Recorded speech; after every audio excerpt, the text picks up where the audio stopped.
the afternoon on the 29th of June, Valve employee Tristan Reedford posted a tutorial for importing Source Engine assets into the recently released Destination platform. While informative and well-written, the majority of visitors were more invested in a visual aid. This picture shows that a folder needs to be made to keep files associated with imported source. There, right there. The picture itself shows a list of Redford's favorite folders within Windows 7, one being a folder for Left 4 Dead 3. Interestingly, Redford was one of the names found within the Left 4 Dead 3 cabal in the 2013 Jira mailing list database leak. And even more interesting is the fact that he has been playing a lot of Left 4 Dead 2. Speculation: according to SteamDB, the private beta branch of Left 4 Dead 2 has been updated frequently over the last few weeks. Valve might be testing Left 4 Dead 3 over Steam for community and networking purposes while masking the game as Left 4 Dead 2. The supposed SteamDB listing for Left 4 Dead 3 also has been updated frequently as well, just not as much as the Left 4 Dead 2 beta. Funny enough, only a couple of hours after this image had essentially gone viral within the Valve communities, an edited version of that same picture was posted in the place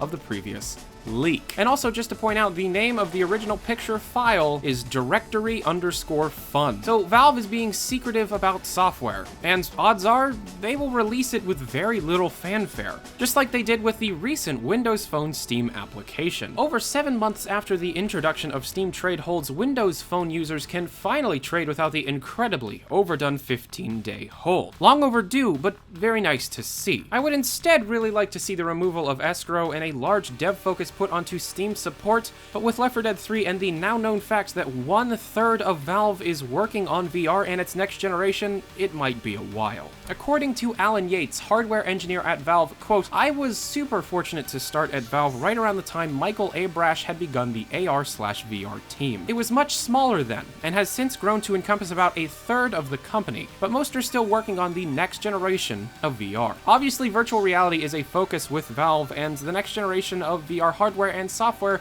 being largely worked on. Just realize that, to me, hearing that 1/3 of Valve working on VR is actually a relief. I love VR. However, I was worried that the virtual reality team had ballooned up to over half of Valve.